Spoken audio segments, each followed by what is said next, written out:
So just finished my workout. I'm sitting in my car. I am putting my hair up in a ponytail, take my hat off, take my beats off. And I hear this commercial talking about comfort food. They used that word. And then I don't even remember what it was a commercial on because I just got motivated. But I'm sure it was like something about donuts or Jack in the Box or something. And it's really ultimately kind of sad that it's almost like they're condoning it when you need your comfort food. And that's terrible, because that is the reason why America is in the position that we are in reference to obesity, child obesity, diabetes, just so many things. So I really want you to think about ultimately really what it is. It is not comfort food. It is uncomfortable food, uncomfort food, because you don't feel comfort after you have it.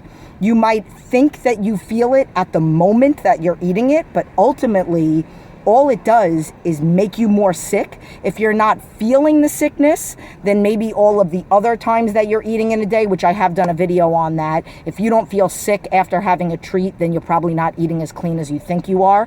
Because ultimately, and this is what I do with all my clients, if you're eating consistently good and you're eating a clean, I don't believe in cleanses, you cleanse your body with eating good and healthy food. Let's just say if you were starting eating on a good plan, and then you go and you put garbage in your body tells you, oh my God, what is this garbage? And then you have butt explosions and stomach aches and diarrhea, which is butt explosions, and all that stuff.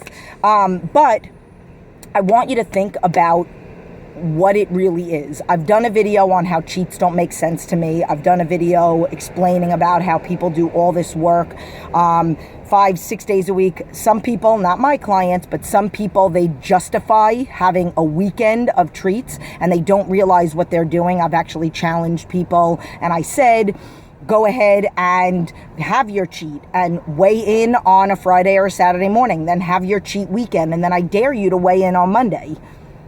I don't believe in cheats, and I might as well just touch up on it, but it doesn't make any sense to me because, and I'll explain to you why. If you were to go and you're, let's say, on your own or with a health professional, and your health professional health coach is actually tracking, which they should, and they're tracking, and you do your weigh-in on Saturday. I always tell my clients the first week is usually a big week, and then it's not the biggest loser. It's literally supposed to be anywhere between 1, 2, maybe 3 on a really good week, but the average is 2 pounds. If you do the 3,500 calories equals 1 pound, 3,500 calories if you're at a caloric deficit, a caloric burn, then that's where you get that 2 pound number. But whatever.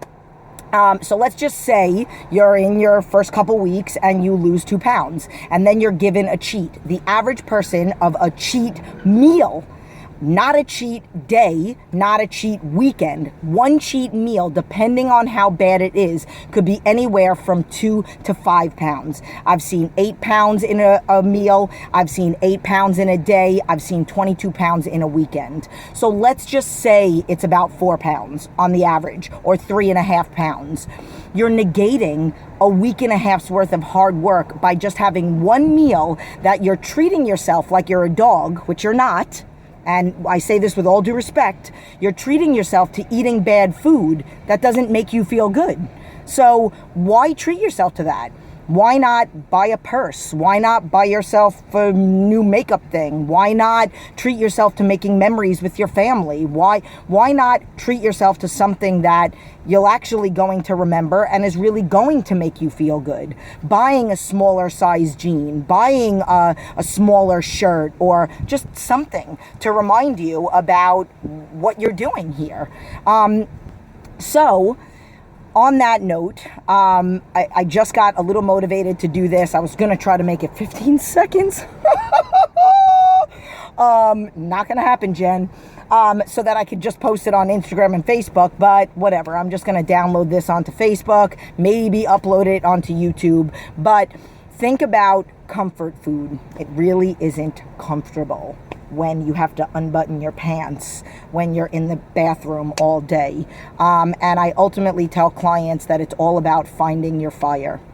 Every client has to find a fire, and a fire that's going to last long enough. Not a man, not an event, it's got to be a lifetime thing, and it's got to be scare tactics. It's got to be something that's going to keep you motivated forever. Or maybe a goal and then making a new goal and then a new goal and then a new goal. Right now, my personal goal is weight gain, but I'm trying to do a clean bulk because that's what I don't want to lose my abs. I still want to be able to demonstrate movements and be dynamic and still be ripped. But that's my goal. And then when I get to the size that I want, then I'll start doing a cut. And then it'll just be about doing a combination of switching it up, doing a little bulk and then a little cut and then a little bulk and then a little cut, but never losing track of what my goal is. And then other people, let's just say you get to your goal and you don't necessarily want to bulk like I do. You want to get to a certain size and that's it. Long, lean muscles. Now you're at maintenance, but that maintenance can't be just, I want to maintain this. And some guy stopped me in the parking lot years ago and he's like, I just watched you work out. You're insane. And he's like, I don't understand. What are you doing? And I'm like, what the heck kind of question is that? And he's like, well, you look like you're happy with where you're at. And then I'm like, I am. I'm at maintenance. And I was like, but that doesn't mean I get to sit on the couch and eat bonbons. Like, you still got to work hard for maintenance. And even when I was at maintenance months ago, before I started this, many months ago, when I was at maintenance, I still would never justify cheats. And I still worked really hard. And I still had other goals. Like, maybe you want to have a goal where I want to see a six-pack, or I want to be able to do pull-ups, or I want to see a lot of striations. I want to make my rear delts pop. I want to make my hiney a little higher. Like, literally whatever it is. You got to keep staying motivated to getting somewhere. And as Misfit Clothing, which I love his stuff, www.missfitclothing, Ken Misfit Clothing. You can find him on Facebook, on Instagram, blah, blah, blah. But whatever, he has a shirt that says never be satisfied, because that's the day that you'll stop pushing yourself. And I took a picture of that. I did a video on it, and it is so true. And that's what we have to remember. And we need to find comfort in memories. We need to find comfort in, I feel comfortable in the size that I want. And I'm not going to say a 2 or a 0 or a 4 or a 6. It's whatever you feel comfortable and happy in your own skin. Some people might look at me and be like, you really want to get bigger? Yeah. I really want to get bigger. I don't necessarily want to get my arms much bigger than they are, but I do want to have ginormous thighs. And I want to keep my hiney the size that it is, because I'm really very happy with my hiney. And bigger calves too. So that being said, don't look for food for comfort. And shame on that commercial for putting it that way. I love you guys.